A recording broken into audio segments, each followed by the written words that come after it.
Well, hello and welcome to the Wild Vittles podcast. My name is Chris Smith. In this episode, we're going to talk about Utah pronghorn hunting with a muzzleloader. So let's get into it. So I had a really fortunate season this year from a perspective of drawing tags, and I want to relay a little bit about my experiences of hunting pronghorn in the state of Utah. It's not a state that you would have thought, wow, pronghorn, I think I'll go to Utah first.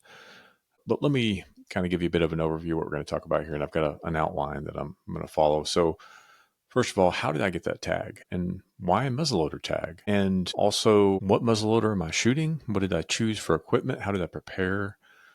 And then we're going to get into really execution of the hunt planning and then the hunt itself. And spoiler alert, I did get a pronghorn. It was a great trip.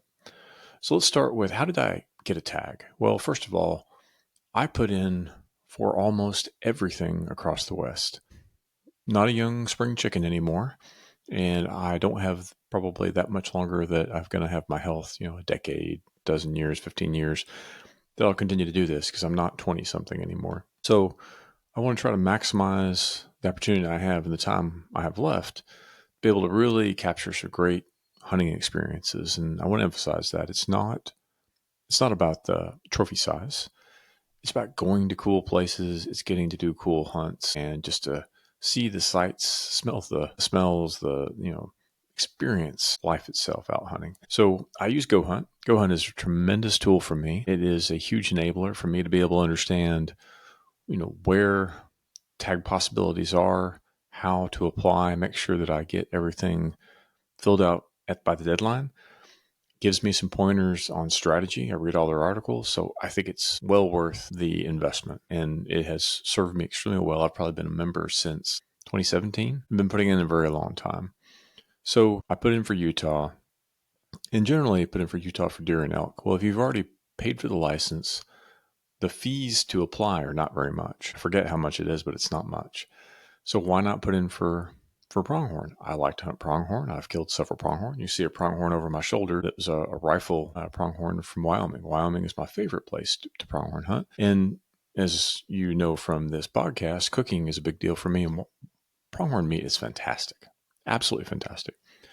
So I did put in for pronghorn. Now, as you all know, if you've been putting in, in for these tags in different states, try to go for a rifle tag, very difficult. So I tend to go archery on most things, but I do shoot a muzzleloader. Ever since I was a young kid, my dad liked to shoot muzzleloaders and participate in, I would call them kind of reenactments, and go to rendezvous and campouts. And I used a, real true blue muzzleloader, loose powder, round ball and a patch. And we'd go and we did, turkey shoots is what they called them. They're competitions essentially. And you can get pretty accurate with open sights with muzzleloader. It's a great tool and a great experience to learn gun safety. You're loading it every time. There's no sloppiness about it. You need to stay focused on what you're doing from a safety perspective. So as I read through the Go Hunt article on Utah and I was looking at all the options, I noticed and I remembered hearing that they added a regulation that said that you could no longer use optics, scopes, magnification on muzzleloader rifles. I think you can still put a 1-power red dot or open sights. And so in my mind, I'm always looking for kind of a hidden gem. And I figured fewer people will apply for a muzzleloader tag if you can't use a scope. And let's face it, the muzzleloaders of today, most of them, unless you're Clay Hayes and out there hunting with a flintlock, most of us are hunting with muzzleloaders that don't look like muzzleloaders anymore. We are loading them through the muzzle. But we're using, modern primers. You can remove the breech and clean it. We're using often more modern looking bullets. And I think another barrier into muzzleloaders is almost every state has their own nuance around what they allow and what they don't allow. But several states now are not allowing scopes. I know Utah and New Mexico are the two that come to mind immediately. And I think there are a few others. It's open sights only. New Mexico also went to that a few years ago. But this was the first year that Utah went to open sights. So I thought, I'll apply for a muzzleloader hunt. I looked using the filtering tool. I think I read the strategy article, and I found some, some good success rates, and there's not a lot of tags to be had, but and it falls in a time when I knew I could go because I already had an elk hunt planned for the beginning of September, and I knew that I would be hunting, deer in November, so I kind of had tail end of September, October available, and I went and applied for a season that was, I believe, it's in the back end of September, last week or so, and it was a long shot. I had a 6% chance of pulling this tag.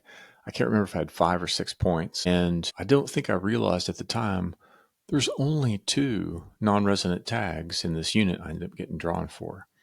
And if you're familiar with Utah's point scheme, what they do generally is they have one tag that will be to the highest point holder, and they have another tag that'll be random.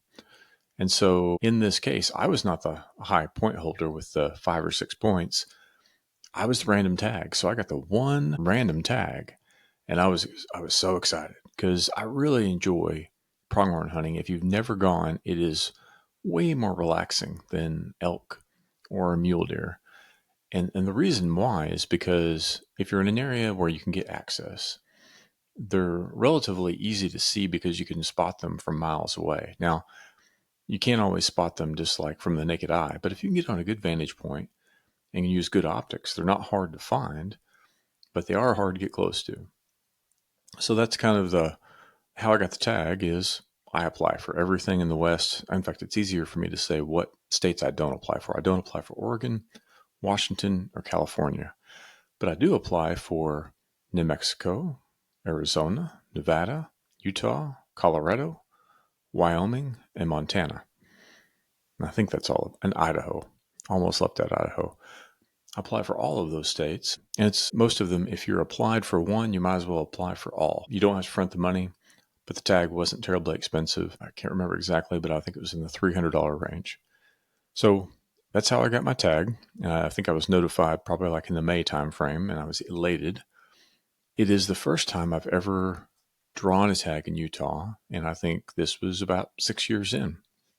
So extremely exciting. Now, I do hunt with muzzleloaders, and I have a breakover muzzleloader, one that kind of breaks open like a shotgun, but it's not really a long range gun. And if you've hunted pronghorn, it's nice to be able to shoot. And with a modern rifle, I'd want to shoot 300 to 400 yards. I've killed 3 pronghorn with modern rifles, and the shots varied from 300 to 400 yards. I've tried to archery hunt them, and I've had does close to me like 25 yards, but I've never gotten a buck within 30, 40 yards. And a muzzleloader generally is a 100-yard gun, but I had wanted to do some muzzleloader hunting out west, and I had actually purchased, I think 2 years before, a CVA Paramount Pro, and I've got it right here actually. And if you were to look at this rifle, you would say, Chris, that's a bolt action. But for those that are on the video, you can see it has a bolt, but it's got inside there kind of a receiver where you put the primer.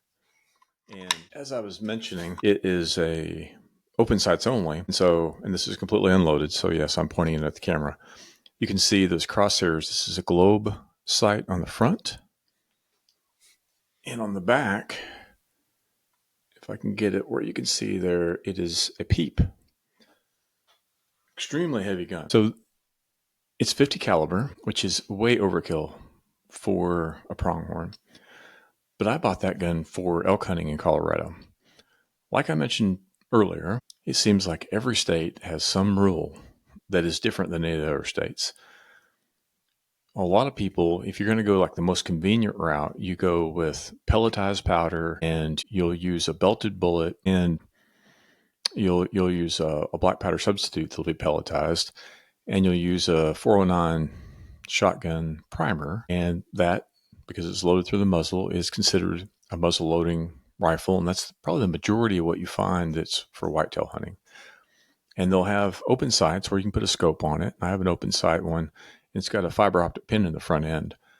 But if you get out much past 50 yards, that fiber optic pin is so large relative to your target, it's hard to have precision aiming beyond that.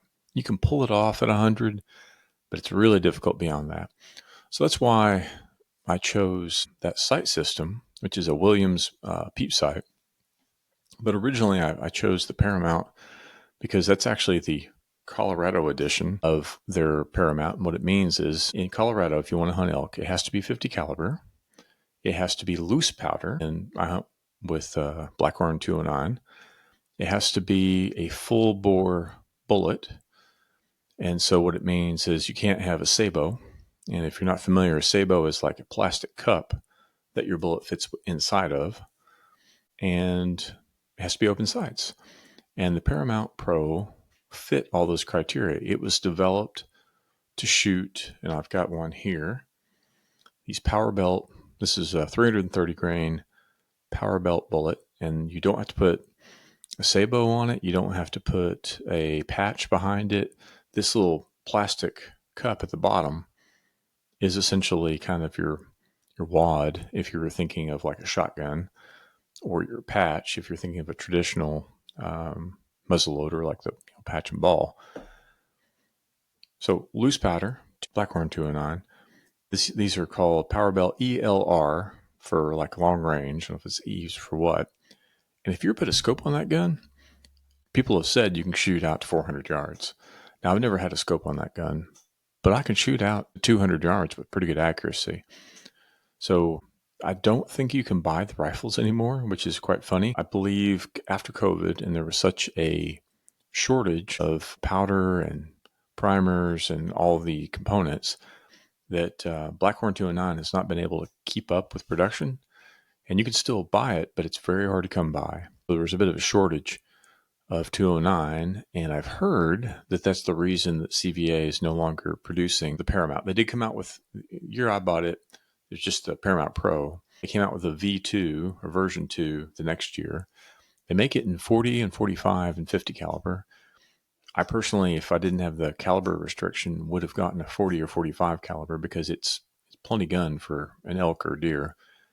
But Colorado requires you to have 50 caliber. So I wanted to try to get a gun that fit all the requirements for all the states so that I can use it wherever I please.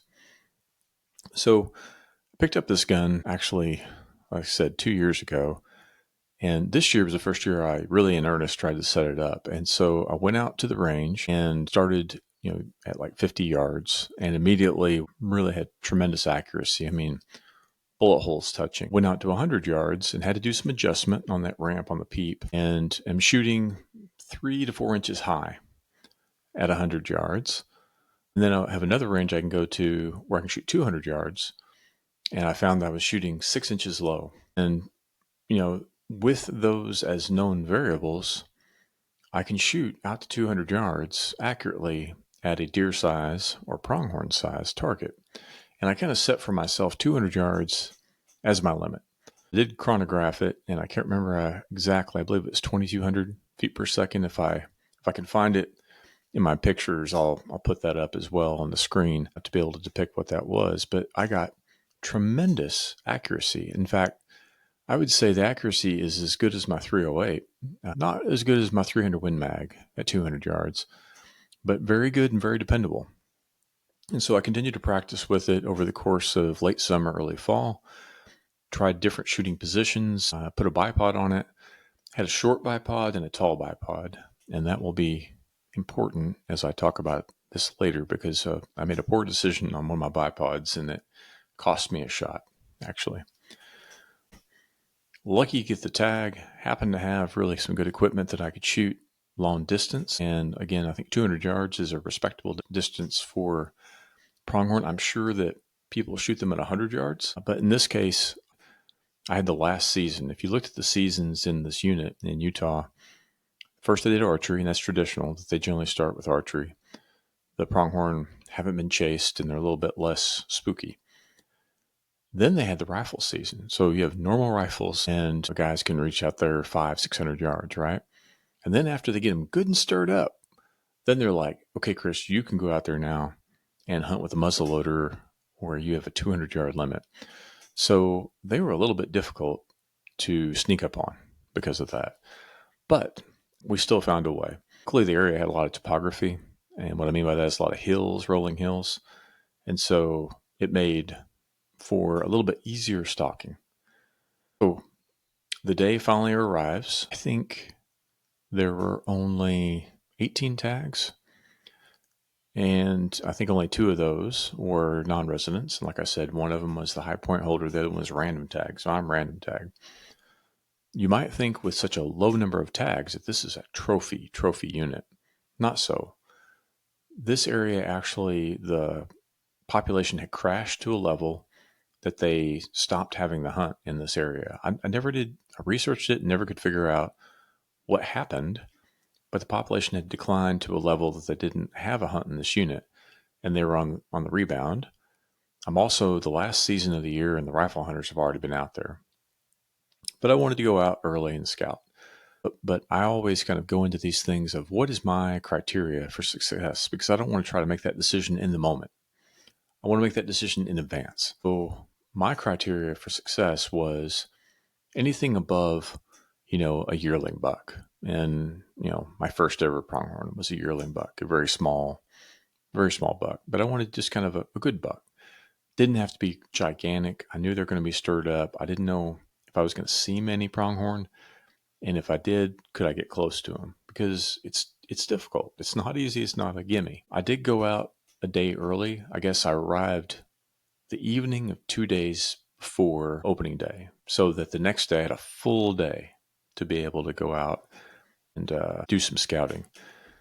And so got there that evening. I was able for like an hour to go out, and I did see a couple pronghorn. I think I saw 4 or 5 pronghorn, not very many.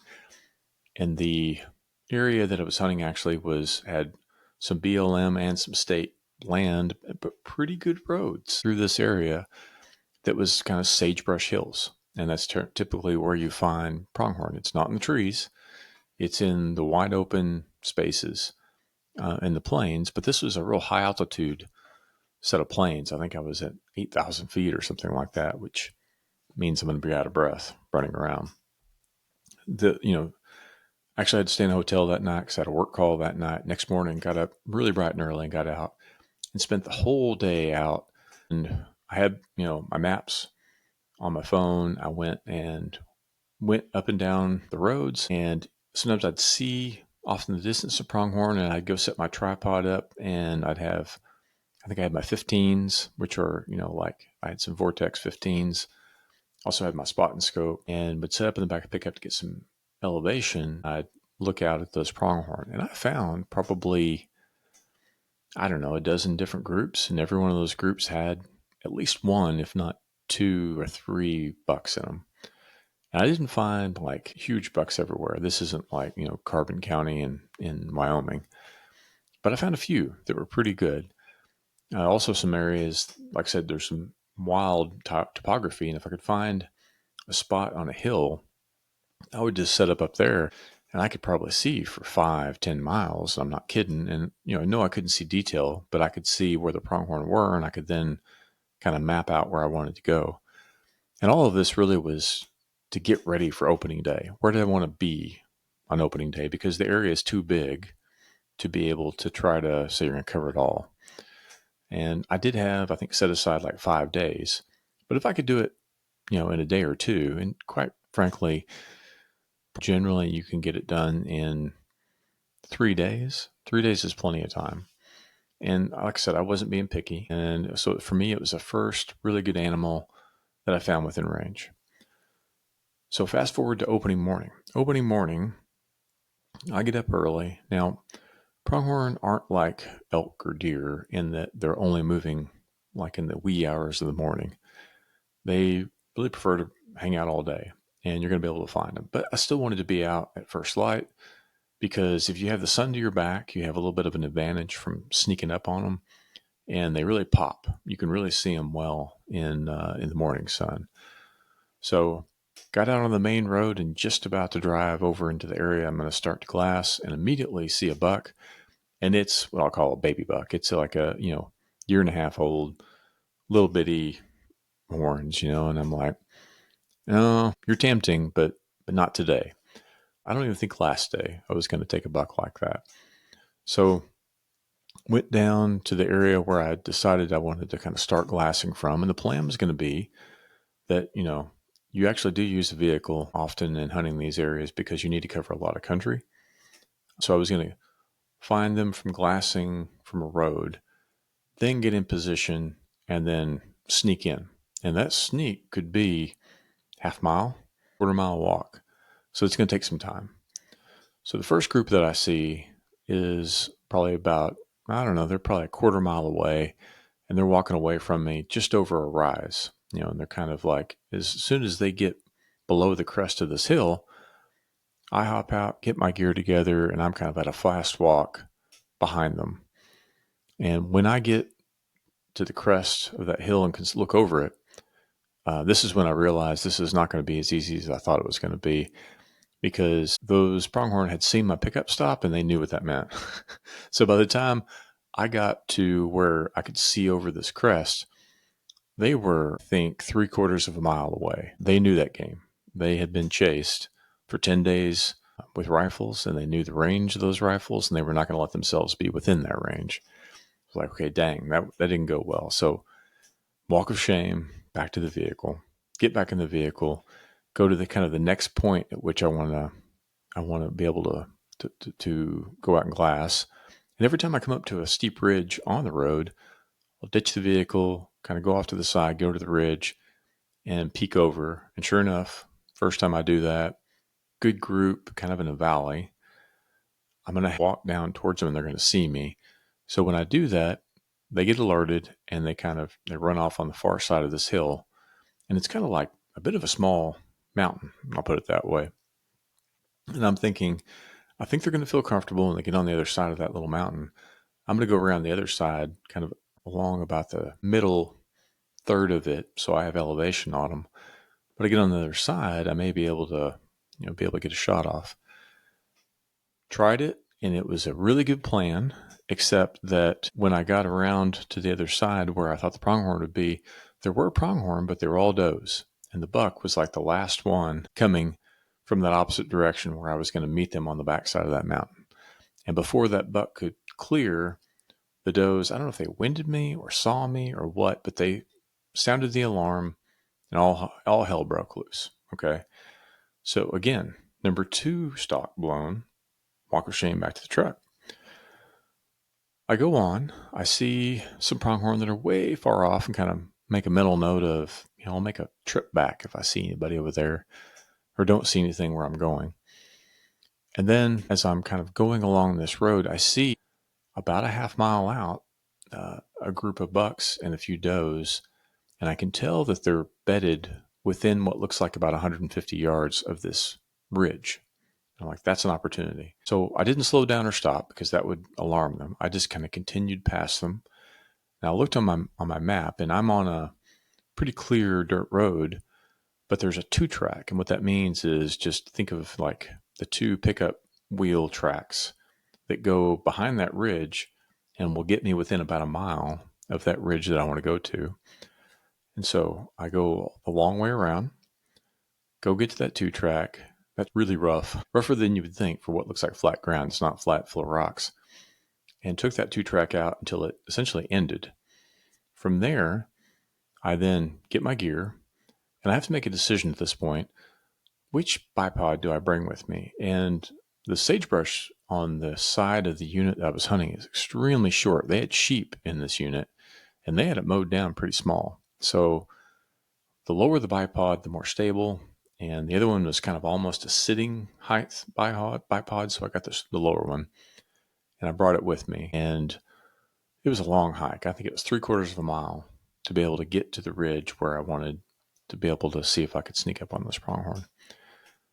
Got to the ridge, and if I got to the very tippy top of the ridge and I peeked over, I could see the pronghorn. And there was kind of a rise, an additional secondary ridge between me and them. And if I moved to my left, probably 150 yards, and then approached, I would have more clearance and I would have more cover. And I did that. Needless to say, the last 100 yards had to be army crawling and then belly crawling. And I finally got within what was probably 130, 150 yards, and I could see the tops of their horns. And I went to get out my rifle. And at this point, I went to put in a primer, because it's got a load already in it. I loaded it that morning. Get the primer, deploy the bipod legs. I go to put the bipod legs down. They're fully extended, and I can't see the antelope. It's just, there's just enough curvature of this ridge that I can't seem to get high enough. I need to get up more. And in front of me, I can see a flat rock. I'm like, if I can get to that flat rock, I'm going to be able to get enough elevation and I'll be able to see them. Well, imagine, if you will, that you're a pronghorn and you keep seeing this little kind of like orange dot, crawling its way to you. They're starting to look at my direction and go, what is that? Do you see something over there? I see something over there. By the time I get to the rock, they're stood up. This is not going well. I get up onto the rock and there's brush in front of me and I can't seem to still get a clear shot. I'm rearranging. I'm trying to get everything stable. My heart's beating a million miles an hour. There's a really, really nice pronghorn in front of me, about 100, 150 yards, about 150 yards out. And as I'm still struggling to kind of get clearance, get over where I can see his shoulder, they blow out. They blow the heck out of there and haul butt like pronghorn do and cover half a mile in mere seconds. These dudes are fast. Well, I get up dejected. I'm like, I don't know if I'm going to be able to do this or not. This is really, really tough. So I take a third walk of shame back to my truck. My truck is on the other side of a ridge, and I've already walked, it was probably a half mile or so to get from my truck to this spot. I'm walking back, and I just crest the ridge over where I can see my truck, and I immediately hit the deck. I saw an antelope bedded, and I can't tell how far, but it looks like it's about 200 yards past my truck. I can see these two prongs sticking up. Like, you have got to be kidding me. A buck has bedded within sight of my vehicle. Now, nobody ever espoused a pronghorn of being an extremely intelligent animal, but come on. But the pickup's stationary. He probably got spooked by another hunter, ran over there, and bedded down. Fine. So I'm in full super sneak mode at this point. I'm crawling, I'm belly crawling along. And remember, my bipod, my sucky short bipod, I realized it was too short. And I crawl and crawl and crawl until I get to this section where there's lots of big, big rocks. And I get my bipod up on one of those big old rocks. And I put my backpack, which I had in my back, down for a rear bag. So now I have a pretty tall rear bag to compensate for my short bipod on tall rocks. And man, it looks good. And although he's bedded, I can see his shoulder. I'm like, we're going to make this shot. First step, what's the distance? I go to range him. It's at this point that I remember listening to a podcast that said, it's really difficult to range a pronghorn in the grass when there's not any other good features to be able to hit. Like often with a deer and elk, you can shoot to a tree or to a bush. There's just grass out there.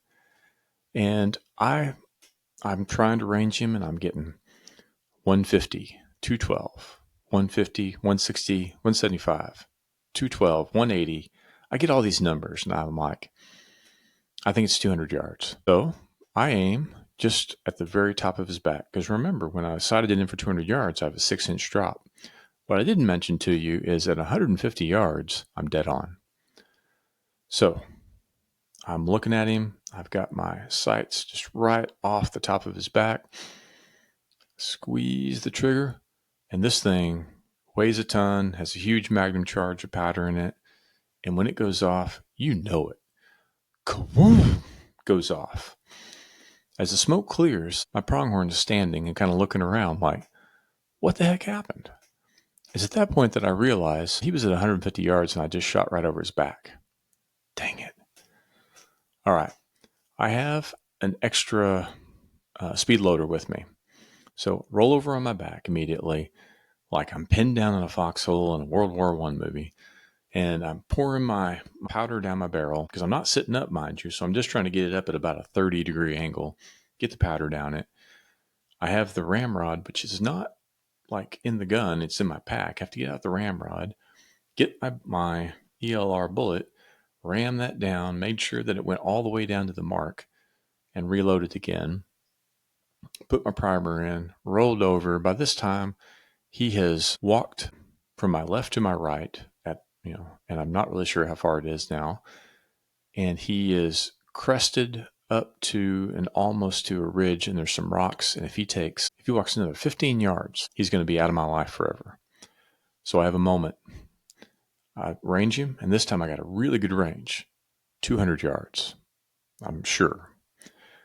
And he's at a really hard angle. I mean, quartering away really hard, like his back hip and his front hip. There's not a whole lot of distance between those two. But I know it's 6 inches low at 200 yards. I put kind of at the top of his shoulder, and I slowly squeeze that trigger. Boom! Good hit. You can see him react. But remember, it was a very sharp angle. I would later find that I hit him kind of like clipped his back leg and then entered in behind his ribs and exited in front of his shoulder, actually, which is a lethal shot. But for whatever reason, he kind of stumbled a little bit and then laid down with his head up. At this point, I'm out of my speed loaders, and my pickup is between me and the antelope. I don't want to spook him, so I'm kind of like not crawling, but low walking at this point to get to my pickup and this another speed loader. I'm hoping I don't need another shot because I think he's going to expire in the next 5 minutes. So I get to my pickup, I grab a speed loader, I look over in his direction. He's 150 yards from my pickup at this point.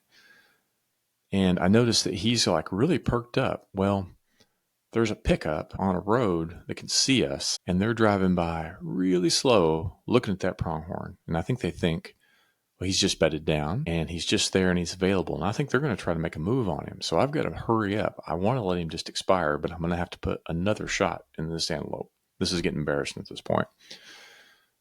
Put in my next round. I grabbed the taller bipod and got set up correctly and made a absolutely perfect shot. He is down. So now my pronghorn is down. I am stoked. I go over to him, and he's not a huge trophy, but I'm pumped. This is beautiful country, tough muzzleloader hunting, seen a lot of antelope. I'm thrilled to get one this first day. I have some other hunts coming up, and actually I was a little bit worried about how many vacation days I had available. So if I kind of cut this one short and do it in less amount of time, it's helping me on the back end on some other hunts. So everything was coming together, and I thought, I want to get some pictures. And I reach into my pocket, and I'm like, my phone is not in my pocket. Where's my phone? And I remember using my phone to be able to locate my pickup, because you get out there in those hills and that grassland, you can get turned around. I was off track on coming back. So I was like, no, I know I had my phone. And what I realized is when I hit the deck and I started doing that army crawl, my phone must have come out of my pocket at that point, because it was just like in my front pocket. And, you're on the ground and you're crawling. Yeah, that's probably where it was. Well, luckily, I run an Apple Watch, and there is a feature on your Apple Watch where you can make your phone make a chime or an alarm so you can find it. So, I looked at my watch and it says disconnected. And so I went walking back to where I made my first shot from, and luckily it said connected. So, okay, I know it's there. So I'm walking around. This is a game of Marco Polo at this point. I'm like pushing the button. I hear a okay, where was that from? Do it again. Finally found it wedged in the rocks. So I was like, oh, thank God I didn't lose my phone. Then I was able to go and take my celebratory pictures. It was a windy son of a gun. And if you've never cleaned pronghorn, their hair is super brittle. And I was kind of unhappy with myself because I did a gutless method on him. But man, I got hair everywhere because it's so brittle, and it was pretty warm. It was like, by this time, it was probably 11:30 in the morning, and it was getting hot. And by the way, there's no trees out there. There's no shade. So I'm trying to just get him skinned, get him cooled down. And the nice thing is not a very long distance from my truck. And my truck has my cooler with my frozen ice jug. So he's going to be on ice pretty quick. So got him skinned out. That first shot, like I said, hard quartering shot. So clipped the back quarter, went kind of behind the diaphragm, through the lungs, and then broke the front shoulder. And then the second shot, I went through him as well. So if you ever shot like a quail, dove, or a duck like way too close, you kind of blew him out. That's what my pronghorn looked like. He was a little worse for wear, unfortunately, which is a shame because that meat is really, really good. But I got him cleaned up, but had to salvage a big chunk of that one shoulder where it broke through. But bullet performed great, gun performed great. My range finding ability was not great. But I think the moral of the story here is, you know, sometimes you got to try new things to be able to have the experiences you want. When I really step back and say, what is it that I'm trying to achieve when I go out and hunt? I really want some great experiences. And I can think back over my life of a lot of my hunting trips, and they all stick with me. And some of them are really special because it was with my dad or my granddad. Some of them are really special to me because of the country that I'm in. Like, I just on the previous episode talked about hunting in the Bob Marshall Wilderness. I will never forget that. That was extremely beautiful trip and just really enjoyed it. And this was also a very beautiful but very different trip. I just love these plains. I love seeing pronghorn antelope. They're a very unique animal. I like seeing a lot of game, and with pronghorn, you tend to see a lot, even if they're not that thick. I mean, this was by no means like a Wyoming antelope hunt where they're just running everywhere. But it was I would say on a difficulty level, finding the game, not very hard at all. Getting within range, very difficult, but achievable. And yeah, I could have hung on and got a little bit bigger buck probably the next day or the day after that, but you also never know what the weather is going to be. And that's one of the things that, I don't know, in my perspective, is if the weather's good when you're hunting and you have a good animal and the situation is there, why would you pass it, even if it is the first day? I only did one morning of hunting. I did a full day of scouting, but it was a great trip, and I would do it all over again. Now, I'll say, locked out of the Utah pronghorn hunt for 3 years, I believe, because and I think it's a good rule. Once you're successful, you can't apply again. They do have a mandatory harvest reporting, which I think is good. It helps the reporting and the research that you'll do for other hunts, right? I like Utah's system. I'm glad it's not the same everywhere because I like the different systems that give me more opportunity. But it was a great hunt, and I loved a pronghorn hunt. I want to go pronghorn hunting again, and I will, as soon as my 3 years are up, I'll continue to apply. But it did take 5 or 6 points, and like I said, I had the random tag, and each of those points was an additional chance in the hat. I did look at it, and I think the high point holder had 14 points. So it's not something that is easy to do, but generally things that are hard, they make it that much sweeter when you get the opportunity. So anyway, this is the recap of my 2024 Utah muzzleloader pronghorn hunt. I had an extremely great time. I'd highly recommend the hunt, but I just hope that everybody takes an opportunity to try to achieve their dreams. And ever since I was a little kid, I always wanted to go out and hunt out west, and now as kind of an old man, I'm getting to do it a little bit more. Now that pronghorn will be featured in a lot of my future podcasts, hopefully, because it's one of my favorite meats. So I will be talking to you about that pronghorn, about the wonderful dishes that we'll be making from him. It's not a tremendous amount of meat. You probably get 40 pounds, 50 pounds out of a pronghorn. They're mostly hair and legs, but a really fun hunt. And it's the whole process, I would say, from making the application, the excitement of drawing the tag, the prep work that I did with the rifle, the research that I did for where to hunt, so e-scouting, the scouting that I did ahead of time, and then the actual hunt. Priceless opportunity. I did camp out under the stars, found kind of an area that had trees and some wind cover, which was needed, and had a fantastic trip. And hopefully I'll get to do that in other states as well for pronghorn again, mule deer. And as you all know, I do chase a lot of elk, so hopefully I'll get to do that for elk in the coming years. I'm going to record a podcast just like this for my New Mexico mule deer hunt. And I don't know if it'll be the next one that'll come out, but that's also one that I think had a 13% chance for the tag. And as you probably know, there's no point systems in New Mexico. So also a really cool opportunity, not a high population or trophy hunt, but a fun hunt. So I'll be talking about that next time. So that's all for now. I hope everybody's having a great fall. Hope you've had great hunting seasons and you're getting ready to prepare all of that wonderful game meat into some wonderful food for your family and friends. Talk to you next time.